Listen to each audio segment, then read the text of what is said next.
Mom to More podcast is sponsored by Ally Shoes. Created by a trio of trailblazing women, these shoes are engineered to alleviate pain. Finally, right? That's because every pair of Ally shoes is handcrafted with premium lambskin leather and an ergonomic, cushy insole design. I mean, from the moment you slip them on, you can tell these shoes are wildly different.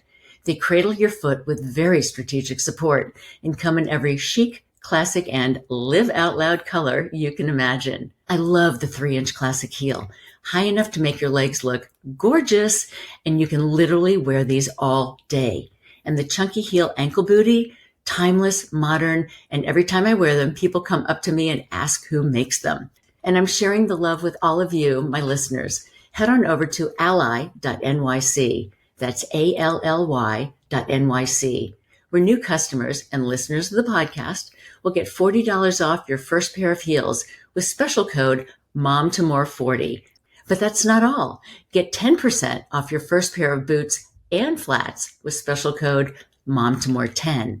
So if you buy a pair of boots and a pair of flats, take 10% off of each. Win-win. Moms, meet your ally in fashion who are reimagining how comfort and function support women every day. Check them out. Ally.nyc. Welcome to the podcast where motherhood meets reinvention. I'm your host, Sharon Macey, and this is Mom to More.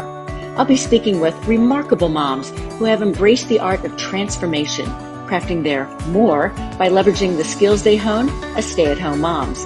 They'll share their experiences, struggles, and successes as they return to a former career, pursued a passion or hobby, or charted an entirely new path, giving you the clarity, motivation, and inspiration to help you answer the question, what do you want to do when your kids grow up? If you have ever picked up a book and wished you had the time to read it, then you probably know my next guest. Zibby Owens is a true mother of reinvention whose remarkable journey from stay-at-home mom to podcaster, author, bookstore owner, and publisher is beyond inspiring.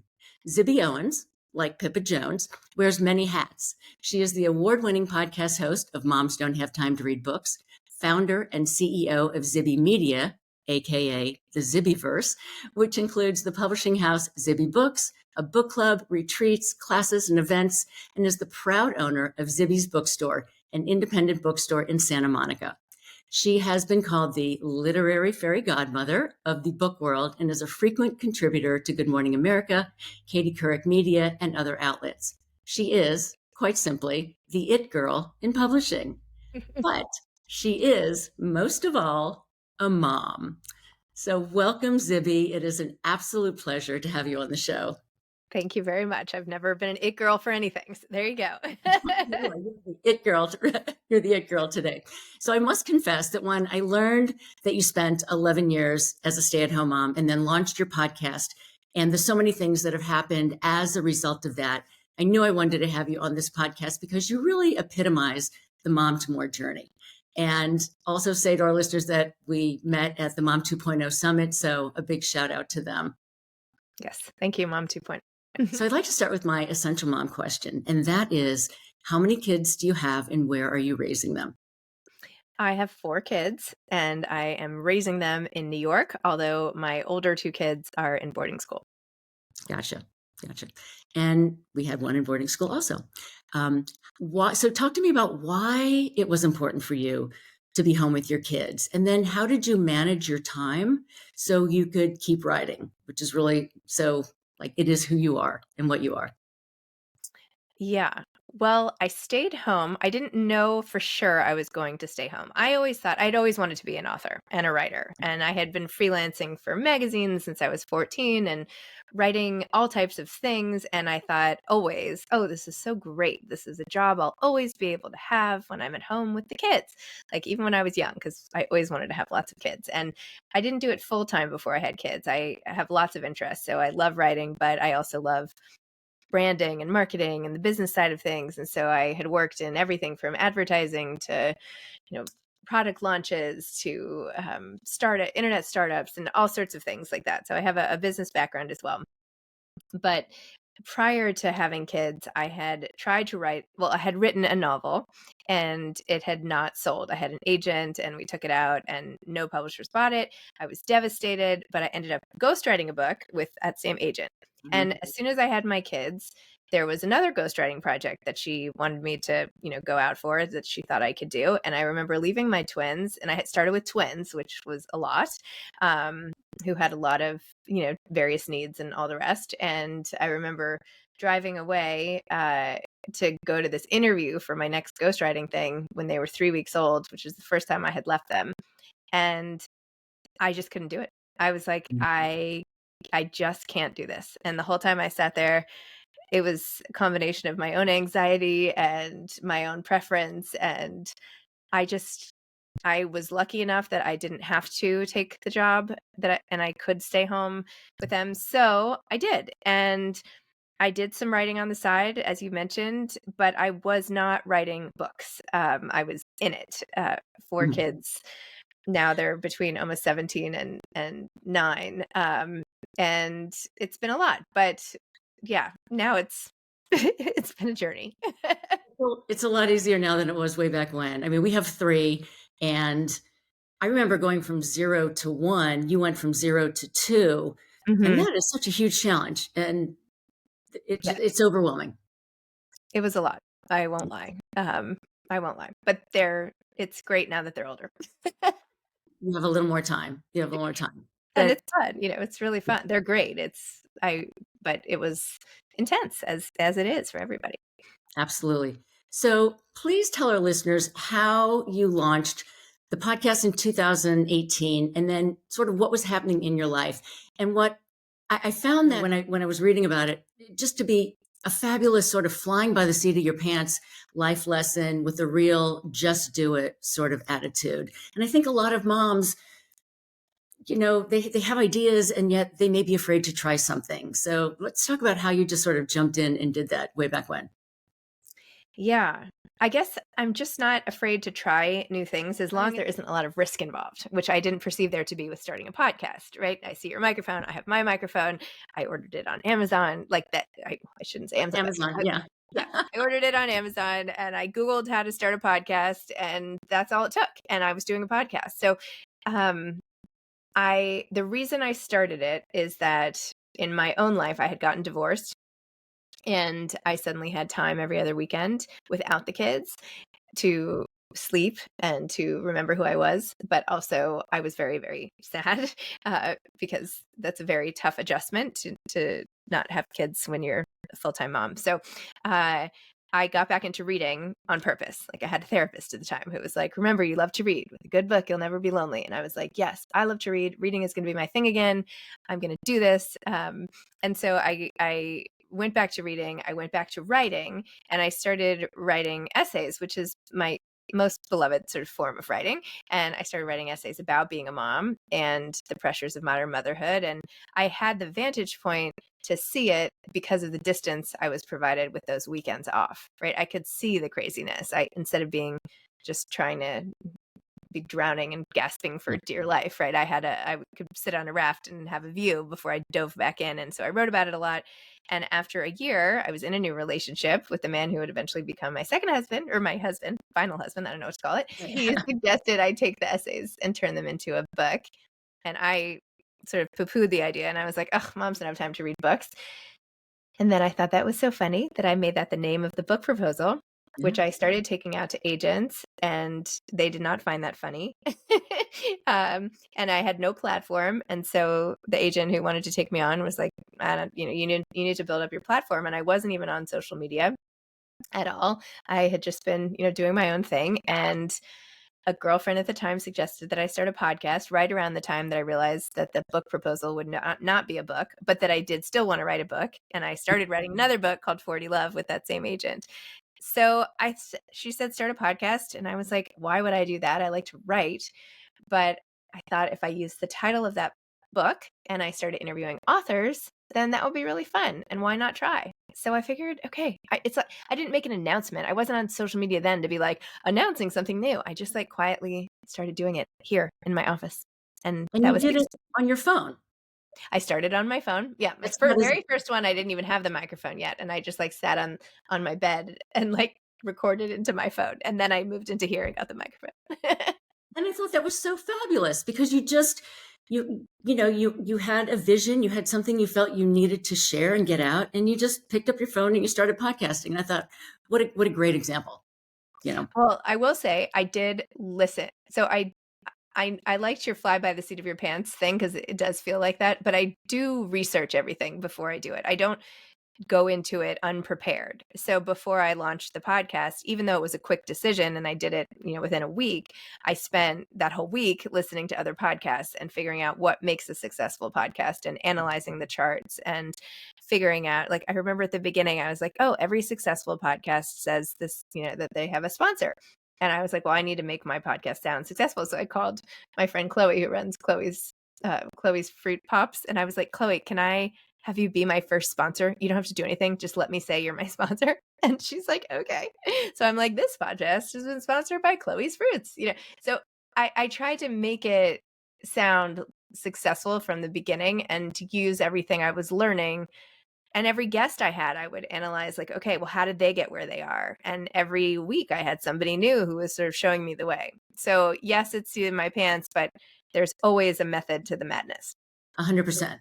100%. I mean, even when I started this podcast, a little flying by the seat of my pants, but I knew that I had a message that I needed to get out. Yep. And you just do it, right? But I Yeah. researched who I was going to talk with and the platform I was going to do it on. And there's a lot of backstory that happens before you actually get there. So I Yeah. definitely appreciate where you're coming from in that regard. And I was coming from nowhere, right? Do you know what I mean? It's not like nobody was looking for me to do anything. I think if you're a high profile person or something, or you're a big CEO, or you've got a big job and you evaluate doing something public like a podcast, maybe it would be different. I was like, why not? Who's watching? Nobody's watching. I might as well. Yeah, exactly. And I love that. So let's talk about some of the skills that you developed while you were home, with the kids, while you were a stay-at-home mom, and how are they serving you now? I'm so glad you asked that because I was just having this conversation with someone yesterday and thinking through how valuable the things that you do with the kids are. I mean, it's unreal. You learn so much. The most important thing, I think, is that as soon as you feel like you have it figured out, it changes. Right? Like I figured out the kid, I got through potty training. Like now I'm dealing with the beds. Like, are they in a bed, in a crib? There's always something next. Mhm. So you can't ever rest on your laurels as a mom. It's constant True. fine tuning. And that is so important in any creative business pursuit, all of that. You cannot stay seated. You have to be on your feet. You have to be moving all the time, seeing what's coming next, either things are coming, challenges you never expected that devastate you, but then you have to like regroup. All of that is so important, and you have to do that daily with parenting. You have to deal with unpredictable people, which is also a highly Mhm. valuable skill.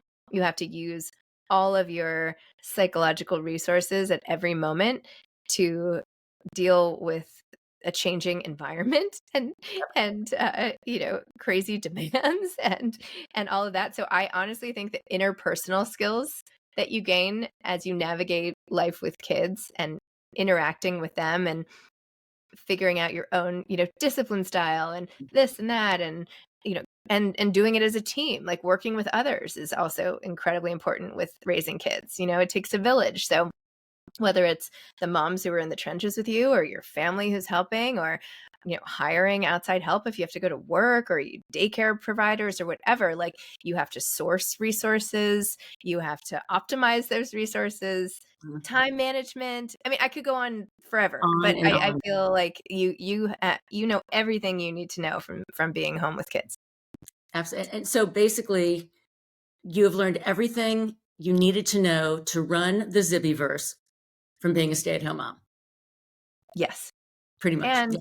I that's how I lead my team too, is very mom like, like taking care of the team, like the way I talk to people, like the way I mentor people, like it's all related. It all comes from that deep place. And it also comes from a place of love because you have to love what you're doing more passionately than anything else or you will not succeed. Absolutely. So let that be a good lesson to moms, is that we already have it within us to reinvent and recreate and create our next chapter. And a lot of moms just have to do that, that introspection and figure out, all the rich skill set that they already possess. So that was really wonderfully said. Thank you for that. So, Zibby, I have to tell you, one of the first posts I saw of yours, you're reading as you've mentioned it earlier, you're reading the many rejection letters from publishing houses dating all the way back to 2003. And I thought, wow, that was so real and human. And I love the attitude of, hey, not everything goes according to what we think our plan is, but there always something else happens. But you weren't going to let that define you. You weren't going to let that stop you.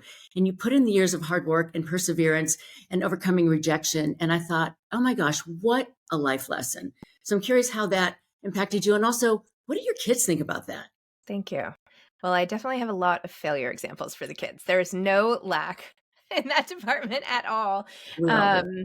I did not, though, get the rejection of having a novel not sell and get right back on my feet. It floored me, and I did not try to write fiction for over a decade again. I was like, maybe I'm not good at this. I know I can write. Like, I've never doubted that. Not that I'm arrogant about it. Like, I'm not, a book prize type writer, but I know I can write in a relatable way that people understand. So, so then I thought, well, okay, maybe fiction's not for me, and whatever. And I was just so embarrassed that, yeah, I didn't even try. Um, and I thought, okay, I'll be a ghostwriter, and that's fine. Um, and it was okay, but I kept then wanting this goal. Like, I have wanted to publish a novel from the time I was 10 years old. I have right here actually this little miniature book that my grandparents published of mine when I was 10. Oh, how And it has sweet. my I love name on the that. spine and everything. And this is when I was like, this is what I want to do. I want to write books. So it's been a really long road, but I've never given up on that. And this is the thing I come back to over and over again. And I always have a million ideas for things I want to write. So even when I wasn't writing, I was like, wouldn't this be a great children's book? Wouldn't this be a great thing? And just constantly thinking about it. So in a way, it just wouldn't leave me alone. It's less that I'm so resilient. I mean, I just was interviewing on my podcast, one of the champion rock climbers of the world. I mean, that is real resilience. Like, Yeah. mine is just like a nagging itch that wouldn't go away, that like I kept trying to ignore, but I'm like, nope, I really, really want to write this book. And even when I wasn't trying to publish, I was still writing, even for me, pages and pages and pages. So, but I did want to publish as well, which is different. So, Right. But it's also who you are. I mean, just from hearing what you just said, where you just knew you had to write. And I write just in a different way. My background is advertising and marketing, so we sort of had that in common as well. But during the years as a mom, I missed it so badly, and had gone back to school and then ended up getting a job as a brand strategist and content creator for bringing a new brand to market. And I thought it just felt so good. So I Mhm. 100% appreciate where you were and why you just have that just deep seated desire to, I just must write. And I also heard you say, in response to being an author, and I love this, I wasn't sure if it was going to happen for me, but I just knew I could do it. And again, what struck me was just your dogged determination and perseverance. And I think these are qualities we can all find in ourselves when we really dig deep. And you just sometimes, as a human, there's something inside of you that just must come out. And you Mhm. have to have the courage and the perseverance and the wherewithal to just say, I'm just going to go for it. I love that. Yeah, I have a real conviction when I know I can do something, that I'm like, just let me try. Let me show you. I know I can do it. And I did. That was in reference to, and thank you for quoting me. That was lovely. Thanks for being so prepared. Um, that was in reference to trying to sell my memoir on proposal called Bookends, which Mhm. did end up selling. But I put, speaking of kids, like in my daughter's room, she had a whiteboard, and I put the name of like the 50 publishers we were sending the book to. And as everybody rejected me, I would just like take my finger and wipe off a line until there weren't that many left, and she's like, Mom, this is not going well. And I kept being like, I only need one. I just need Mhm. one person to take a chance on me. And finally, Carmen, who's my editor now, she did. She saw, she could tell. And, I am so grateful to her. People ask, why have I stayed with this particular publisher or whatever? And I'm like, I will follow Carmen to the ends of the earth because she took a chance on me. She believed me when I said I could do it. And that's all it takes, the one person. Truly, truly. And then about your kids, like, what your daughter just said, um, she sees it sort of maybe coming down to the wire, but it happened. And so what do you think that your kids took away from all of that, from the rejection and then your just determination to say, it may not happen, but I'm going to try my darndest to make it happen? Yeah, I think they take a lot from it. I mean, same thing with the Webby Awards. In 2019, I was nominated for a Webby Award for my podcast, and I was like, I have to win this award. Like, I have to. This is going to be life-changing for me. And they helped me with everything, and campaigning and handing things out on the street, and like we did everything, and we talked about it all the time, and I didn't win. And we all were like, "Oh, no." And they were hugging me, to console me. And then, fast forward, it's 2024, and I just won the Webby Award this year. And, like, I voted literally, for you.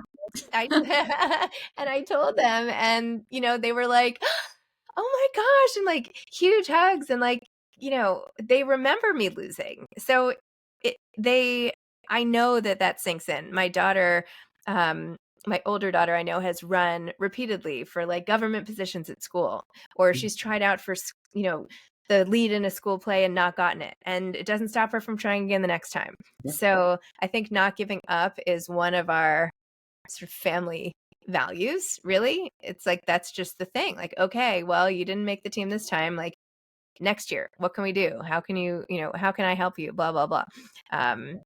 Achieve your goals. What can we all do? Absolutely. And I also think, when it comes to moms and even with kids, right? You really don't know how good you can be at something until you go in 110%. True. And you Yes. just Well, have that's to, the other thing. You have to try your hardest. yeah, Like, you can't put in like a C minus effort and expect an exactly. A plus result. So Exactly. So all those times when we're saying to our kids, but we just want you to try as hard as you can. And that is there in of itself is another valuable life lesson. I just tend to say the outcome is out of your control.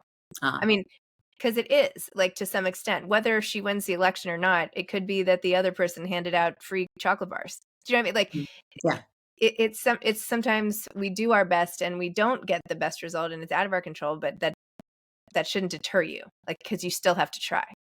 absolutely. Absolutely. So let's talk about your new book. Have it right here, blank. I actually got it at Mom 2.0. I couldn't stop reading it. It absolutely loved it. It's charming and real. And as a mom, I can totally relate. And I'm curious, Zibby, how much of a crossover is there between Zibby and Pippa? So we definitely share a lot of personality things.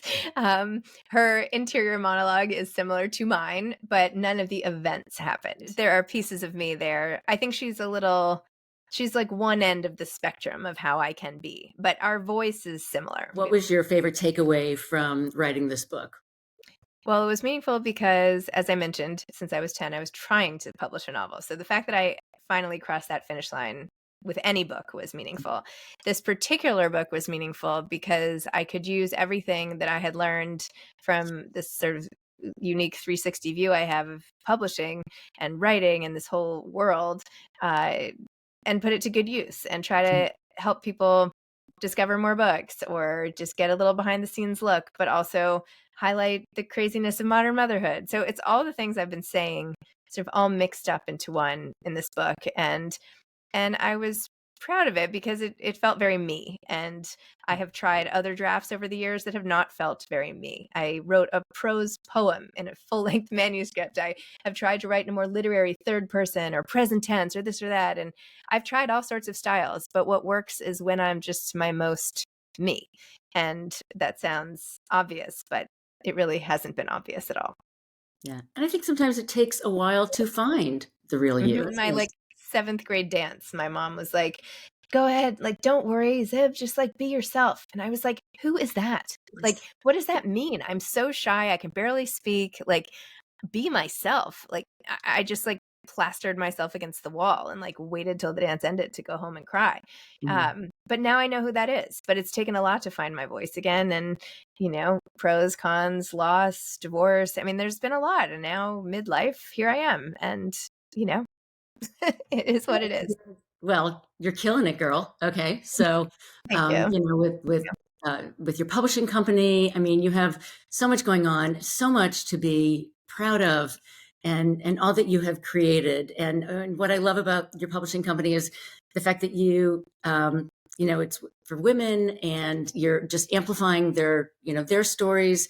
I did have the opportunity to meet Alicia, my What If year at Yep. the Mom 2.0 Summit, and that I also have her book on my nightstand. So looking forward to reading that, and just everything that you're doing uh, to promote women in the literary space, and I just think that's beautiful. So just Thank you. I also have to tell you, I love the dog's name in blank. Yes, very timely. The dog's name is Dianu. Very Yes. timely with us. Um, so I'm curious, what advice would you give to other moms who are really starting down that path of reinvention and looking to create their next chapter? I would say start very small with small steps in a direction that makes you feel very excited, and it doesn't have to feel professional. So if you love engraving stationery, like, go take an engraving stationery class. Like, try to turn what you're into something professional in some way, because everyone else is doing what they're into. So you might as well go in with that competitive advantage. But start small, take a class, join a community, join a Facebook group, do tiny little actions and see how you like it. And you're not going to start by, launching a huge business. You'll start by learning more. So I would say be open to learning about new fields as long as it's something that deep down you're really, really interested in. And you will find your path. And maybe that sounds hokey. I mean, I didn't feel like my path was coming. I'm like, yeah, yeah, yeah. Everybody says that, but like my path is like a dead end right here, and I'm not getting any closer to selling a book or whatever. Um, but it's all the events you show up for, even when you feel like maybe that was a waste of time. Did I even really meet anybody? What was the point? You go. You have to go. You have to get out of the Because you house never know. because you You never never know. know. So my question that I always ask all of my moms, and that is, since this is the Mom to More podcast, Zibby Owens, what is your more? My more is just connecting with other people. Mhm. I just want to be a connector and connect with others. I guess that's it. And I get that. Kind of feel like I'm a connector as well. And I think that's beautiful. So thank you for that. All right. Since you are all over the Zibby-Verse, where would you like people to find you online? They can follow me on Instagram at Zibby Owens, and they can check out my company, Zibby Media, zibbymedia.com, where we have retreats and classes and a book club and books for sale and merch and collabs and all sorts of fun stuff over there. And then for more of my writing, zibbyowens.com. Terrific. And I will remind all the listeners that everything is going to be in the show notes.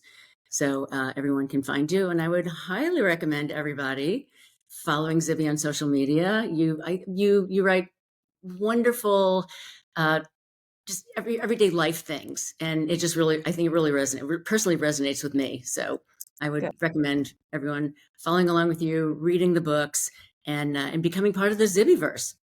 Thank you. Yes. And please sign up for the newsletters and all that too. Zibby Owens, what a joy! I feel like I could talk to you all day, and I know we can't. We're going to have to meet somewhere in New York. I know you're New York. I'm Connecticut, so we're not far away. Wonderful. But yeah, look forward to seeing Thank you you. another time. And I just want to thank you from the bottom of my heart for your time this morning. It's Thank just you for been. your time. Thank you for your interest in all of it. I really appreciate it. Here's another 5-star review by someone with a whole bunch of initials. And this person writes, For any woman who is a stay-at-home mom, or if you are contemplating a career along with the job of being a mom, but need a nudge in the right direction, this podcast is for you. Sharon creates a community of encouragement, empowerment, and inspiration, one where you will feel right at home.